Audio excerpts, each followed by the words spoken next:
সুপ্রভাত সকলকে। ফিক্কেলগাঁও থেকে এই মুহূর্তে এখানে তাপমাত্রা হচ্ছে 10 ডিগ্রি সেলসিয়াস। বেশ হাড় কাঁপানো। লাইফস্টাইল উইথ সোনালী ভট্টাচার্য আমার ট্রাভেল ব্লগে সকলকে স্বাগত। কালকে জনশতাব্দী এক্সপ্রেস ধরে এসেছি নিউ জলপাইগুড়ি।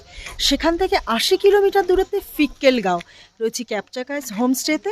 ক্লিনিক বিউটি অসম্ভব সুন্দর। এখানে খানাটা খুব সুন্দর। ডাল, কিসের তরকারি? না, কুমড়োর তরকারি, আলু ভাজা, পাঁপড় ভাজা, ডিমের ঝোল, সন্ধে নামছে পাহাড়ি জনপদে। পাহাড়ি সৌন্দর্য দেখার আনন্দটাই ভীষণ ভালো লাগে।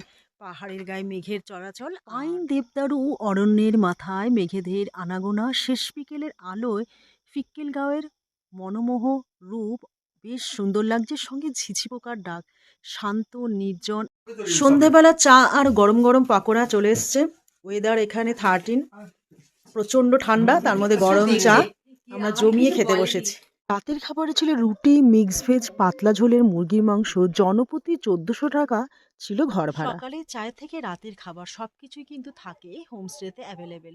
প্রচুর পরিমাণে বিশুদ্ধ বাতাস সঙ্গে নিয়ে ফিরে যাব কালকে কোনো পাহাড়ি গ্রামে। কেমন লাগলো ভিডিওটি অবশ্যই লাইক এবং কমেন্টসের মাধ্যমে জানাবেন। নমস্কার।